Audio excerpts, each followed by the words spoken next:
ஜெய் சாயிராம். ஜெய் ஜெய் சாயிராம். மனதுக்குள் அழுது கொண்டிருக்கும் உன்னோடு உன் சாயப்பா பேச வந்திருக்கிறேன். வெளியில் சிரித்துக் கொண்டும் மனதுக்குள் அழுது கொண்டிருப்பது எனக்கு தெரியாமலா போய்விடும்? உன்னுடைய விதி மாறும் தருவாயில் நிச்சயமாக இது உன் கண்களுக்குப் படும். நீ நிச்சயமாக இதை கேட்பாய். தவிர்க்கு விட்டுவிடாதே. கண்டிப்பாக கேட்பாய்தானே? சந்தோஷமாக இருக்கிறாய்தானே? மனமகிழ்வோடு வாழ்ந்து கொண்டிருக்கிறாய்தானே? முகத்தை மிக ஆனந்தமாக வைத்துக்கொண்டு சந்தோஷமாக வாழ்வது போல் மிக நன்றாகவே நடிக்கிறாய். உன் நடிப்பு உன் சாயப்பாவிற்கு மிக நன்றாகவே தெரியும். உன் துயரங்கள், உன் வேதனைகள் அத்தனையும் உன் மனதில் போட்டு பூட்டை போட்டு பூட்டி வைத்துக்கொண்டு ஊரை வேணால் நீ ஏமாத்தலாம். உன்னுடைய அப்பாவை நீ அவ்வளவு சுலபமாக ஏமாற்ற முடியாது. இது உனக்கு தெரியும் தானே? பின் ஏன் என்னிடமும் வந்து உன் நடிப்பை தொடர்கிறாய்? உன் மனதில் என்ன ஓடிக்கொண்டிருக்கிறது என்பதை நான் அறிவேன். இந்த துயரங்கள், இந்த சோதனைகளிலிருந்து எப்படி தப்பிப்பது, எப்படி வாழ்க்கையில் மீள்வது என்று அதற்கு பதில் தெரியாமல் நீ குழம்பிக் கொண்டிருப்பதும் உன் சாயி தேவாவிற்கு மிக நன்றாகவே புரிகிறது. நான் மிக மோசமாக சூழ்நிலையில் சிக்கி தவித்துக் கொண்டிருக்கிறேன். என் விதியே அப்படித்தான் போலும். நான் இந்த விதியோடுதான் வாழ்க்கையை வாழ வேண்டும் போலிருக்கிறது. கஷ்டத்தோடுதான் நான் என் வாழ்க்கையை வாழ வேண்டும் போலிருக்கிறது. என் வாழ்வே அவ்வளவுதான் என்று நீ நினைப்பது எல்லாமே எனக்கு புரிகிறது. விதிதான் ஒருவனது வாழ்க்கையை நிர்ணயிக்க வேண்டும் என்றால் நான் ஏன் ஒரு காரியம் செய்ய முயற்சிக்க வேண்டும்? விதிப்படிதான் எல்லாம் நடக்கும் என்றால் எனக்கு ஏன் ஆசைகள் வர வேண்டும்? நான் அதை அடைய, அந்த ஆசையை அடைய நான் ஏன் உழைக்க வேண்டும் என்றெல்லாம் என்னை பார்த்து கேட்கிறாய். உன்னுடைய கேள்வி சரிதான். விதி என்பது பெரும்பாலுமே நமது மன சமாதானத்திற்காகவே பயன்படுத்துவதை உன்னால் உணர்ந்து கொள்ள முடியவில்லையா? விதி முடிந்துவிட்டது, அதனால் அவன் இறந்து விட்டான். தோற்க வேண்டும் என்ற விதி, அதனால்தான் அவன் தோற்றிருக்கிறான். அவனுக்கு விதிக்கப்படவில்லை, அதனால்தான் அவனுக்கு கிடைக்கவில்லை. அவன் விதி நன்றாக இருக்கிறது, அதனால்தான் அவன் மிக சந்தோஷமாகவும் நிம்மதியாகவும் வாழ்கிறான் என்று சமாதானம் செய்து கொள்வதற்காகவே தான் விதியை அனைவரும் பயன்படுத்துகின்றனர். விதி என்பது மிக வலியதுதான். நமக்கு எது விதிக்கப்பட்டதோ அது அப்படியே நடக்கும். நமக்கு விதிக்கப்பட்டதை எண்ணி கவலைப்படாமல் நமக்கான கடமையை செய்து கொண்டே இருக்க வேண்டும். நமக்கு எப்பொழுது என்ன கொடுக்க வேண்டும், எதை கொடுக்க வேண்டும், நம் வாழ்க்கையில் நம் மனதை எப்படி மாற்ற வேண்டும், வாழ்க்கையில் எப்படி வெற்றியடைய வைக்க வேண்டும் என்பது நம் சாயப்பாவிற்கு நன்றாகவே தெரியும். நாம் அதை நினைத்து எதை நினைத்தும் கவலைப்பட வேண்டிய அவசியமே இல்லை. வருவது வரட்டும் என்று நம்மளுடைய அன்றாட கடமைகளை செய்து கொண்டே இருக்கலாம். நமக்கு கிடைக்க வேண்டியதை நம்மிடம் கொண்டு வந்து சேர்க்கும் பொறுப்பை நம் சாயப்பாவிடம் ஒப்படைத்துவிட்டு ஒரு ஊரில் ஒரு அந்தணர் வாழ்ந்து வந்தார். அவர் மிகவும் ஏழையாக இருந்த போதும் பெருமாள் மீது தீவிர பக்தரோடு இருந்தார். பெருமாளுக்கு எதை படைக்காமல் தான் எதையும் உண்ணவே மாட்டார். அதேபோல் அதே ஊரில் ஒரு பணக்காரரும் வாழ்ந்து வந்தார். அவர் மிகவும் பணக்காரர். அந்த அந்தணரின் மனைவி அந்த பணக்காரரோடு தன்னுடைய கணவனை எப்பொழுதும் ஒப்பிட்டு அவர் எவ்வளவு அதிகமாக பணத்தை சம்பாதித்து சந்தோஷமாக வாழ்கிறார், நீங்கள் ஏன் இப்படி இருக்கிறீர்கள் என்று எப்பொழுதுமே தன் கணவரை குறை கூறிக்கொள்வதுதான் அந்த மனைவியின் வேலையாகவே இருந்தது. இதை கேட்டு கேட்டு சலிப்படைந்த அந்த அந்தணர் தானும் அதிகமாக பொருள் ஈட்டலாம் என்று பிரயாணத்தை தொடங்கினார். வெளியூருக்கு சென்று அதிகமாக பொருள் ஈட்ட தன்னுடைய பிரயாணத்தை தொடர்ந்து நடக்க ஆரம்பித்தார். வழியில் பெரும் சவாலான பல விஷயங்களை அவர் கடக்க வேண்டியிருந்தது. அப்படி சென்று கொண்டே இருக்கையில் புயல், மழை, வெயில் என்று எதையுமே பார்க்காமல் தன்னுடைய பிரயாணத்தை அவர் தொடர்ந்து கொண்டே இருந்தார். இதை மேலிருந்து பார்த்த பெருமாளும் மகாலட்சுமி தாயாரும், உங்களுடைய தீவிர பக்தரான அந்த அந்தணரை ஏன் இவ்வளவு காயப்படுத்தி வேதனைக்கு உள்ளாக்குகிறீர்கள் என்று பெருமாளிடம் கேட்டனாராம் மகாலட்சுமி தாயார். அதற்கு பெருமாள், இந்த ஜென்மத்தில் செல்வத்தை ஈட்டுவதற்கான வழி அவரிடம் இல்லை, செல்வத்தை அனுபவிக்கக்கூடிய வழியும் அவருக்கு இல்லை என்று கூறினாராம். இதை கேட்ட மகாலட்சுமி, செல்வத்திற்கு அதிபதியாக நான் அவருக்கு தேவையான செல்வத்தை அள்ளி அள்ளி கொடுப்பேன் என்று ஆவேசமாக கூறினாராம். இதை கேட்ட பெருமாள், நீ என்னதான் அவருக்கு அள்ளி அள்ளி கொடுத்தாலும் அதை அனுபவிக்க அவருக்கு வழியில்லை, அவருடைய விதியும் அப்படி இல்லை என்று கூறினாராம். ஆனாலும் மகாலட்சுமி தாயாரின் ஆசைக்காக நீ இதை 2 தடவை அவருக்கு பயன்படுத்தலாம், உன்னுடைய செல்வத்தை அவருக்காக 2 தடவை நீ அதை பிரயோஜித்தப்படுத்திப்பார், அப்பொழுது தெரியும் நான் கூறுவதின் அர்த்தம் என்னவென்று என்று கூறினாராம் பெருமாள். உடனே மகாலட்சுமி தாயார் அந்த அந்தணர் நடந்து செல்லும் வழியில் ஒரு பொன் மூட்டையை போட்டாராம். அவர் போட்ட பின்பு அந்த அந்தணருக்கு ஒரு நினைவு வந்தது. நாம் இவ்வளவு சோதனைகளை அனுபவித்துக் கொண்டிருக்கிறோம், கண் இருக்கும் பொழுதே நாம் இவ்வளவு சோதனை அனுபவிக்கிறோம், கண் இல்லாதவர்கள் படும் பாடு எப்படித்தான் இருக்குமோ தெரியவில்லை, நாம் சில நேரம் கண் இல்லாதவன் போல் நடந்து பார்க்கலாம், அப்பொழுதுதான் அவர்களின் கஷ்டம் புரியும் என்று கண்களை மூடிக்கொண்டு நடக்கத் துவங்கினார். அந்தன் வழியில் அந்த மகாலட்சுமி தாயார் போட்ட பொன் மூட்டையும் இருந்தது. அதை தவிர்த்துவிட்டு அவர் கண்களை மூடிக்கொண்டு நடந்து சென்று விட்டார். உடனே மகாலட்சுமி தாயார் இதை பார்த்துவிட்டு அடுத்த பொன் மூட்டையை அவர் முன் போட்டார். அப்பொழுது அந்த அந்தணர் கண்களை திறந்து கொண்டு வந்தமையால் அந்த பொன் மூட்டை அவர் கண்ணில் பட்டது. உடனே அவர் சிந்திக்கத் துவங்கினார். இந்த பொன் மூட்டையை யாரோ தவறவிட்டு போய்விட்டார்கள், அவர்கள் மனம் இப்பொழுது எவ்வளவு வேதனையில் துடித்து கொண்டிருக்கும், எனவே நாம் இங்கேயே அமர்ந்து இந்த பொன் மூட்டையை பாதுகாக்கலாம், யாராவது தேடிக்கொண்டு வருகிறார்களா என்று பார்ப்போம், அப்படி தேடிக்கொண்டு வந்தால் அவர்களிடம் இதை பத்திரமாக ஒப்படைத்துவிட்டு பின் நம் பிரயாணத்தை தொடங்கலாம் என்று நினைத்து கொண்டு அந்த மூட்டையின் பக்கத்தில் அமர்ந்தே விட்டார். அப்பொழுது அந்த வழியில் தன்னுடைய குதிரை வண்டியில் அந்த பணக்காரர் வந்து கொண்டிருந்தார். உடனே அந்த அந்தணருக்கு புரிந்துவிட்டது, இவர்தான் இந்த பொன் மூட்டையை தவற விட்டிருப்பார் என்று நினைத்து கொண்டு அவரை நிறுத்தி, இதோ நீங்கள் தவறவிட்ட பொன் மூட்டை என்னிடம் பத்திரமாகத்தான் இருக்கிறது, பெற்றுக்கொள்ளுங்கள் என்று அவரிடம் ஒப்படைத்தார்.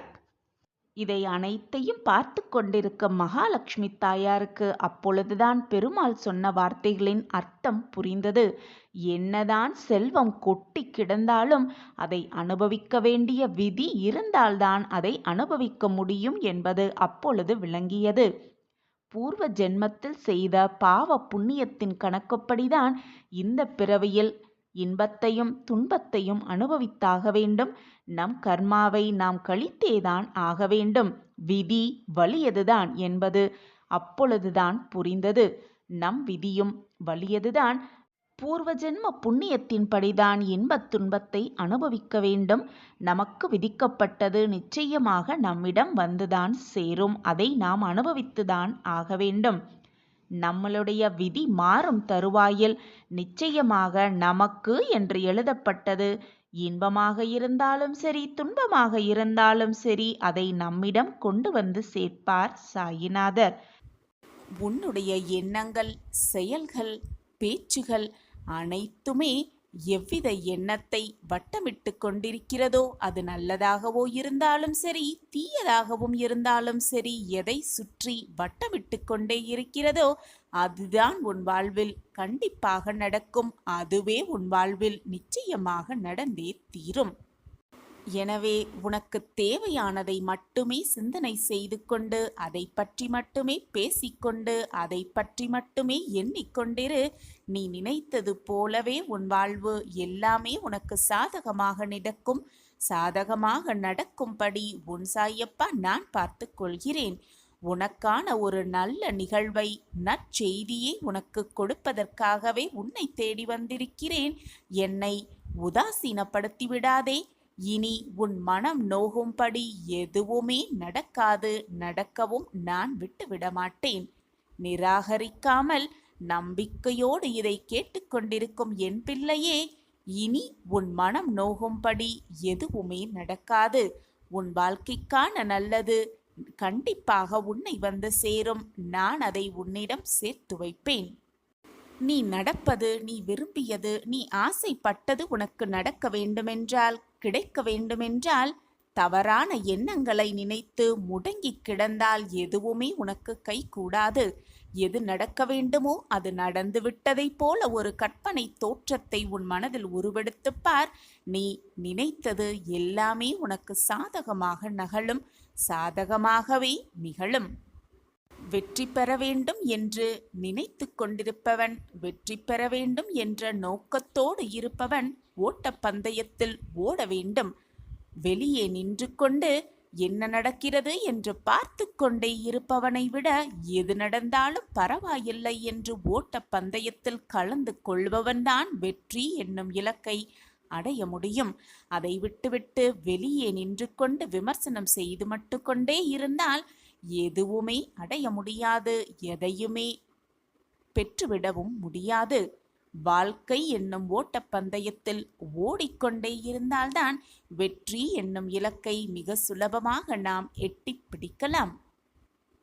தோல்வி வந்துவிடுமோ என்று அஞ்சி மனக்குழப்பத்தோடு முடங்கி கிடப்பதும் அப்படியே இருப்பதும் நல்ல வாழ்வை தராது, வெற்றியையும் கொண்டு வந்து சேர்க்காது. தோற்றாலும் கூட, தோல்வி வந்து தழுவினாலும் கூட எதிர்த்து நிற்பவன்தான் மிக சீக்கிரத்தில் வெற்றி பயணத்தில் முதலிடத்தை பிடிப்பான். ஒரு செயலை செய்ய முடியாதவர்கள் அவர்களால் முடியாதவர்கள், அவர்களால் முடியாது என்று நினைத்து கொண்டிருப்பவர்கள் அதை மற்றவர்களாகவும் செய்ய இயலாது என்றுதான் சொல்வார்கள். சொல்பவர்கள் 1000 சொல்லிக் கொண்டு போகட்டும், அது அவர்களுடைய பழக்கம். 1000 சொன்னாலும் அவர்கள் பேச்சை காதில் வாங்கிக் கொள்ளாமல் உன்னுடைய செயலை நீ செய்து கொண்டே இரு. உனக்கு என்று எழுதப்பட்டது கண்டிப்பாக உன்னை வந்து சேரும்.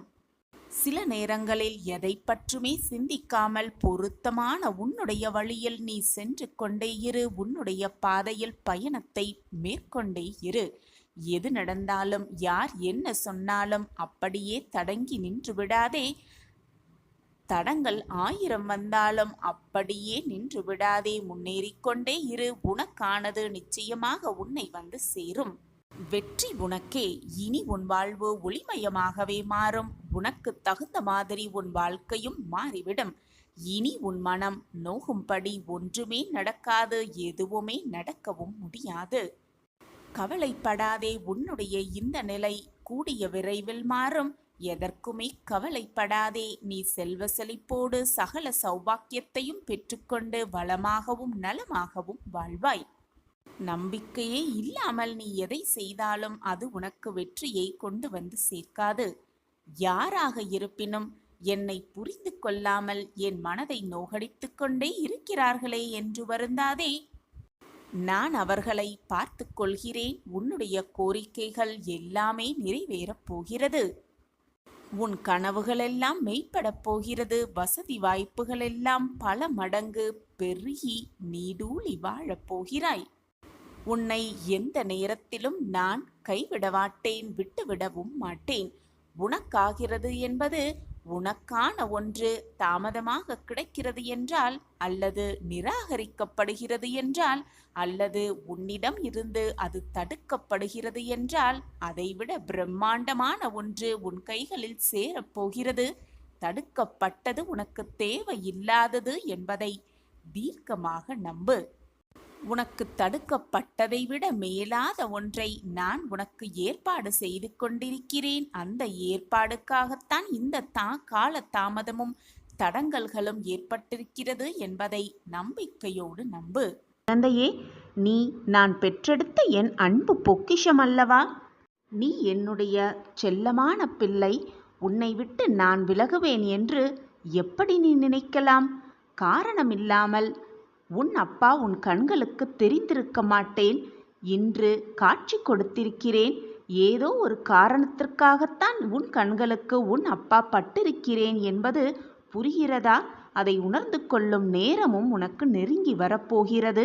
நம்பிக்கையோடு காத்திரு. உன் வாழ்வு பல மாற்றங்களை சந்திக்கவிருக்கிறது.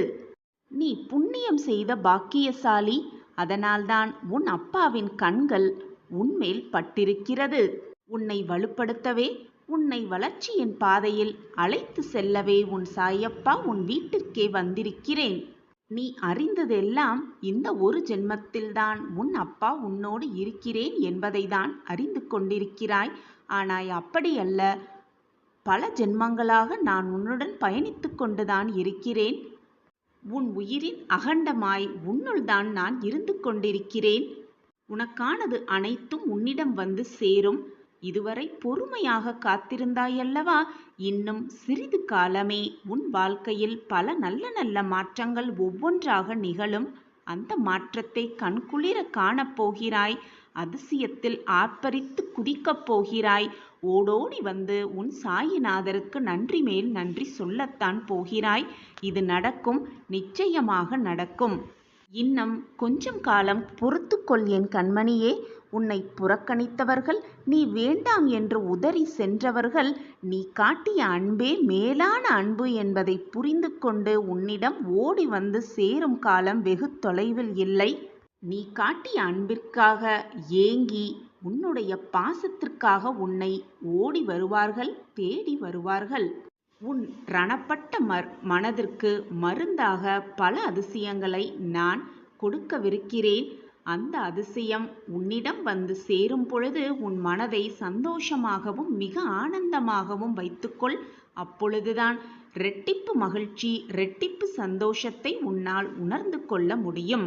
இப்பொழுது உன் வாழ்வில் நடக்கும் கஷ்டங்களையும் சோதனையான காலத்தையும் பார்த்து பார்த்து உன் மனம் மறத்து போயிருக்கிறது.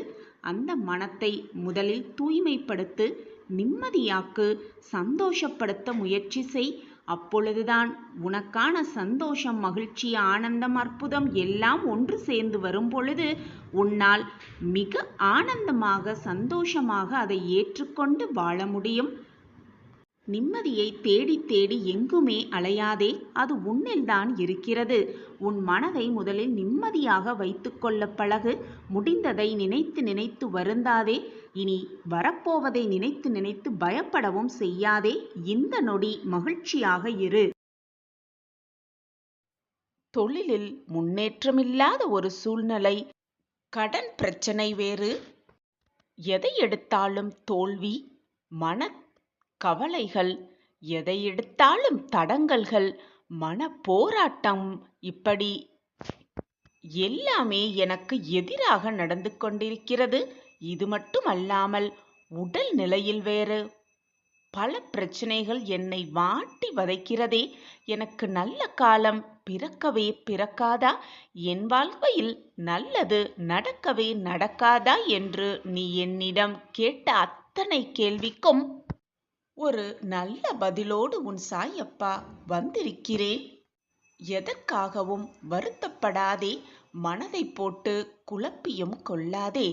நீ சாயப்பா மேல் வைத்திருக்கும் நம்பிக்கை இவ்வளவுதானா? என்னை முழுவதுமாக நம்பி வந்துவிட்டு பின் இப்படி உன் மனதை போட்டு குழப்பிக் கொள்ளலாமா? அல்லது தடுமாறலாமா? உன்னுடைய கர்ம வினைகளால் தான் இத்தனை நாள் இத்தனை போராட்டங்களோடு நீ வாழ்ந்து கொண்டிருக்கிறாய். இத்தனை சோதனைகளும் உன் வாழ்வில் நிகழ்ந்தது அதன் காரணத்தாலேயே. உன்னிடம் இருக்கும் அத்தனை பிரச்சனைகளிலிருந்தும் நான் உன்னை மீட்டெடுப்பேன். அதற்கான வழியும் எனக்கு தெரியும். பின் ஏன் சாயிநாதரே என்னை கஷ்டத்தில் தவிக்க விட்டு பார்த்து கொண்டிருக்கிறீர்கள் என்றுதானே கேட்கிறாய்? நீ இந்த உலகத்தில் பிறந்ததற்கு காரணமே இதுதானே. உன் கர்மாவின் வலிமைகளை குறைப்பதற்காகவும் உன் கர்மாவை நீ கழிப்பதற்காகவும் தான் இந்த பிறப்பை எடுத்திருக்கிறாய். இந்த உலகத்தில் பிறந்த அனைவரும் அவரவர் செய்த கர்ம வினைகள் படித்தான் வாழ்க்கையில் பிறப்பெடுக்கிறார்கள். அவரவர் கர்மாவை அவரவர் செய்த பாவ புண்ணியத்தின்படி கழித்தேதான் ஆக வேண்டும். இவ்வளவு கஷ்டங்களும் இவ்வளவு சோதனைகளும் இவ்வளவு பிரச்சனைகளும் உன்னை சூழ்ந்து வந்து உன் தலைக்கு மேல் நின்றாலும் நான் உனக்கு ஆபத் பாந்தவனாக ஒரு குடையாக வந்து அனைத்து போராட்டங்களிலிருந்தும் நான் உன்னை காத்து ரட்சிப்பேன். எது நடந்தாலும் சாயப்பாவை முழுமையாக நம்பு. என்னையே சரணாகதி அடைந்துவிடு. எது வந்தாலும் பயந்து போய்விடாதே. தைரியமாக எதிர்த்து நில். உன்னிடம் பிரச்சனைகள் சூழ்ந்தது என்றால், உன்னை வந்து போராட்டங்கள் சூழ்ந்தது என்றால் தைரியமாக சொல்லிப்பார். என்னோடு இருப்பது என் சாயப்பா என்று வந்ததிடம் சொல்லிப்பார். உன்னிடம் வந்த அந்த பிரச்சனையும் சோதனைகளும் வந்த வழி தெரியாமல் விலகி போய்விடும். சத்தியமாக நீ எதிர்பார்த்த முடிவு காலமும் விடிவு காலமும் வரத்தான் போகிறது. அதை உன்னிடம் கூறி உன்னை சந்தோஷப்படுத்துவதற்காகத்தான் இப்பொழுது நான் உன்னை தேடி வந்திருக்கிறேன். உனக்கு நல்லது நடக்கப் போகிறது.